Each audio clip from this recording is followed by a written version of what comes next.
तो हाँ यार, वेलकम बैक टू हमारी स्टॉक्स की सीरीज़। और आज चैप्टर 2 स्टॉक सिलेक्शन के ऊपर हम बेसिकली बात करेंगे कि क्या फैक्टर्स तुम्हें देखने हैं कोई भी स्टॉक सेलेक्ट करने से पहले। तो स्टार्ट करने से पहले मेरा एक क्वेश्चन है तुमसे कि what is your main goal. तुम्हारा गोल क्या है स्टॉक सीखने के पीछे? या तो तुम्हें लॉन्ग टर्म इन्वेस्टमेंट्स करनी है, या फिर तुम्हें daily day to day basis पे ट्रेडिंग करनी है और उससे एक इनकम जनरेट करनी है। तो लॉन्ग टर्म इन्वेस्टमेंट्स क्या हो गए? ऐसे इन्वेस्टमेंट जो तुम्हें फ्यूचर में डिविडेंड इनकम क्रिएट करके दे सकते हैं। No emotional stress involve. For example तुम्हारे पास 15-20 हज़ार पैसे पड़े हैं ऐसी फालतू, जो आज है कल नहीं है, तुम्हें फ़र्क नहीं पड़ता उनसे। तुमने वो पैसे पकड़ के एक स्टॉक्स में डाल दिए और 1-2 सालों के लिए तुम भूल गए उस पैसों को। अब 1-2 साल बाद जब तुमने वो पैसे देखे तो वो ऑफकोर्स अप्रिशिएट हो चुके थे, वो बढ़ गए थे वो पैसे। तो इसके अंदर इमोशनल स्ट्रेस कम इन्वॉल्व होता है, क्योंकि तुम्हें पता है कि 1-2 दिन अगर स्टॉक अच्छा परफॉर्म नहीं भी किया तो तुम्हें उससे मतलब नहीं, क्योंकि तुम्हें फ्यूचर देखना है। थर्ड, वही suitable for future profits and capital appreciation. जब भी तुमने 1-2 साल बाद स्टॉक अपना सेल करने का सोचा तो तुम्हारा जो पैसा था वो ग्रो ही हो चुका था, अप्रिशिएट ही हो चुका था। और last, can meet future financial growth and retirement plans. अब ये तो इंस्टाग्राम वगैरह के ऊपर बहुत आता है कि जितनी जल्दी इन्वेस्ट करोगे उतनी जल्दी रिटायर होगे, और जब भी रिटायर होगे तुम्हारे पास 1 मिलियन होगा, 2 मिलियन होगा। तो बेसिकली वही बात है। और नेक्स्ट, ट्रेडिंग, जो सबको आजकल सीखनी है। इसके अंदर नो ओवरनाइट रिस्क इन्वॉल्व। क्यों? क्योंकि जब भी मार्केट खुलती है और मार्केट बंद होती है, उसके बीच तुम एक ट्रेड करते हो और उसी को ही ख़त्म कर देते हो उसी दिन के अंदर। तो ओवरनाइट इसके अंदर कोई रिस्क इन्वॉल्व ही नहीं है, क्योंकि तुमने उसी दिन ही वो ट्रेड ख़त्म कर दिया। Next, emotional stress at its peak. अब तुमने 10,000 मार्केट में डाल दिए, वो 10,900 हो गया, 100 रुपये का तुम्हें लॉस भी हुआ। तुम्हारी स्टार्टिंग के अंदर गांड फट जाएगी, 110% लिखवा के ले। मेरे साथ भी सेम ही हुआ था।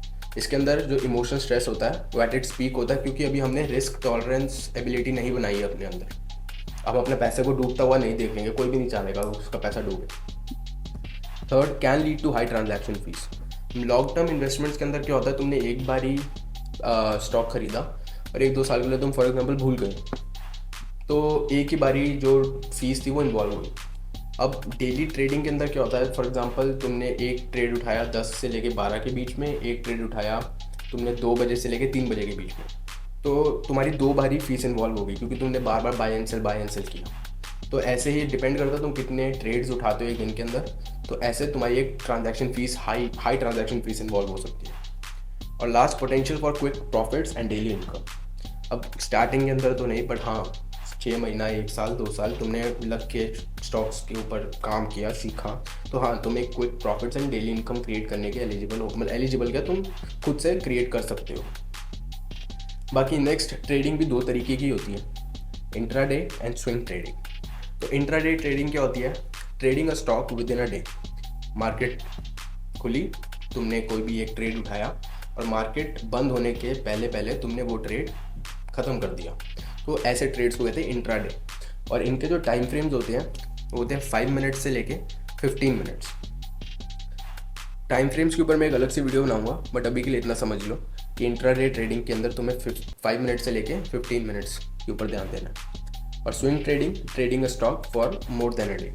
फॉर एग्जाम्पल तुमने 12 बजे एक ट्रेड बनाया और मार्केट बंद होने वाली है, 4 बजने वाले हैं या 3:30 जो भी है, और तुम्हारा जो टारगेट है वो अचीव नहीं हुआ, तो तुम डिसाइड करते हो कि उस ट्रेड को मैं नेक्स्ट डे कंटिन्यू करूँगा जब तक वो टारगेट अचीव नहीं हो जाता। तो ऐसे ट्रेड्स को कहते हैं स्विंग ट्रेडिंग। और इसके टाइम फ्रेम्स होते हैं 1 घंटा, 4 घंटा और 1 दिन। इसके ऊपर भी बाद में बात करेंगे टाइम फ्रेम्स के ऊपर, बट अभी के लिए यही समझ लो। बाकी how to choose a stock. अब बहुत लोगों ने यूट्यूब के ऊपर स्टॉक की नॉलेज ली होगी, इंस्टाग्राम के थ्रू भी ली होगी, ये कहीं से भी ली होगी, बट हमेशा उनके दिमाग में क्वेश्चन रह जाता है कि अब मेरे को ट्रेडिंग, मतलब मेरे को स्टॉक के बारे में तो सब समझ आ गया, बट अब मैं स्टॉक के अंदर ट्रेड करने के लिए कौन सा स्टॉक उठाऊँ, एप्पल लूँ, टेस्ला लूँ, या कौन सा लूँ। तो उसके ऊपर हम बात करते हैं। तो मैंने यहाँ पे 3 फैक्टर्स रखे हैं जिसके बेसिस पे तुम एक स्टॉक को सिलेक्ट कर सकते हो ट्रेड के लिए। First, volume, number of shares being traded at that time. अब वॉल्यूम से मेरा मतलब है कि तुम एक ऐसे शेयर के अंदर ट्रेड करो जिसके अंदर बाकी दुनिया भी ट्रेड कर रही है, तभी उस शेयर का प्राइस फ्लक्चुएट होगा। अब तुम एक ऐसा शेयर उठा लोगे जिसके अंदर कोई और ट्रेड ही नहीं कर रहा, तो उस शेयर का प्राइस भी ऊपर नीचे नहीं होगा। तो इन वॉल्यूम एक आई बिलीव कि एक इम्पॉर्टेंट फैक्टर है। तो मेरे according to me 1 lakh at least होनी चाहिए वॉल्यूम, 1 लाख से ऊपर, तभी उस शेयर को तुम सोचना ट्रेड करने के लिए। Second, volatility, price range in which a stock moves over in a given time. तो वॉलेटिलिटी का मैं एक ईजी सा तुम्हें एक वर्ड बताता हूँ, चेंज, परसेंटेज।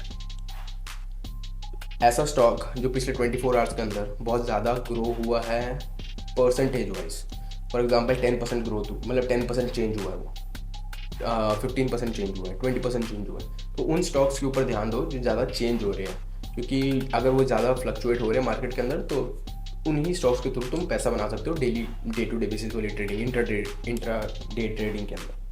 तो उन स्टॉक से दूर रहना जो 1, 2, 3, 4, 5% ऊपर नीचे हो रहे हैं, क्योंकि उनसे तुम ज़्यादा प्रॉफिट्स नहीं गेन कर सकते। और last, float, number of shares available in the market to trade. अब फ्लोट के ऊपर मैं एक अलग से स्लाइड बनाई है, उसके ऊपर बात करूँगा। उससे पहले मैं चाहता हूँ तुम्हें सप्लाई एंड डिमांड के बारे में तुम्हें पता हो जाए एकदम क्लियर, क्योंकि आई बिलीव ये बहुत ज़्यादा इंपॉर्टेंट टॉपिक है शेयर मार्केट के अंदर। If the supply of shares in the market is limited, it can generate significant demand for that particular share, potentially leading to increased volatility.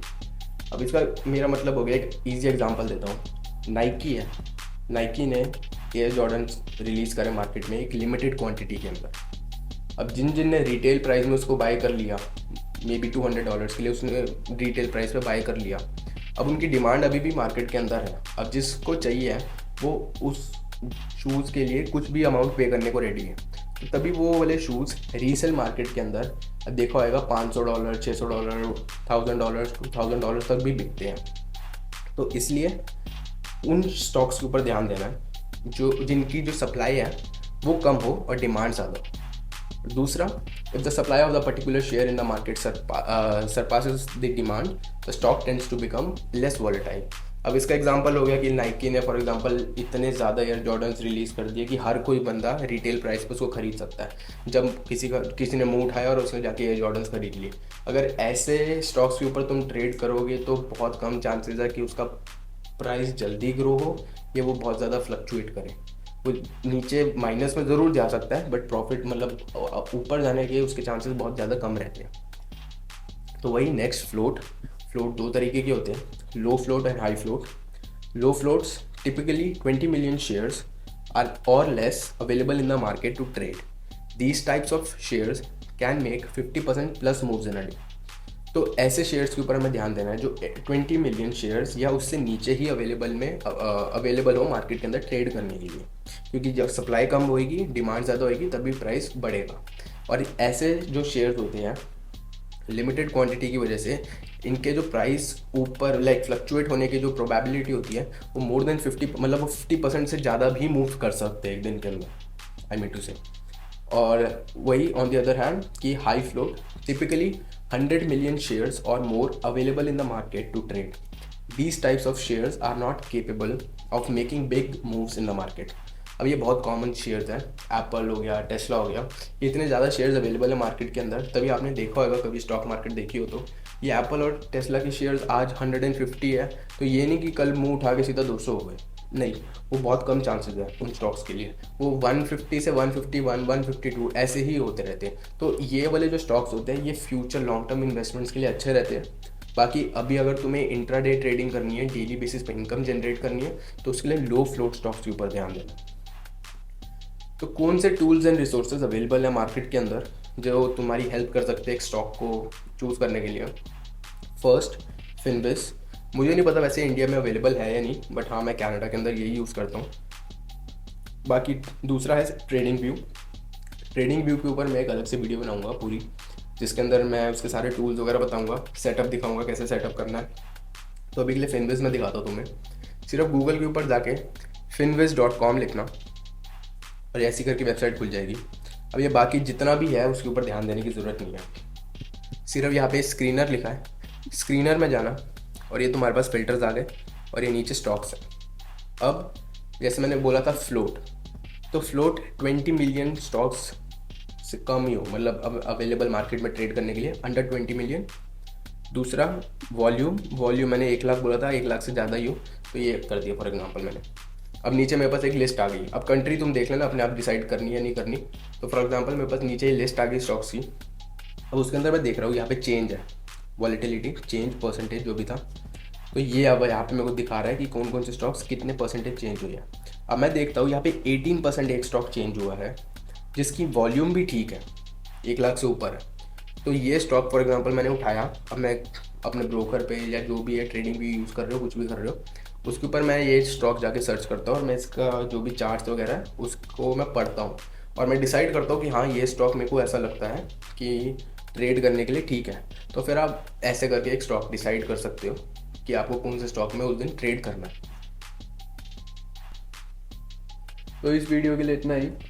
बाकी next video में भी trading view के ऊपर बात करेंगे कि उसके अंदर क्या क्या टूल्स हैं, क्या क्या सेटिंग्स हैं। तो तब तक के लिए एक बार फिर से वही जो मैंने बताया था उसको एक बार पढ़ लेना और वीडियो अच्छी लगी तो लाइक कर देना। बाकी मिलते हैं नेक्स्ट वीडियो में।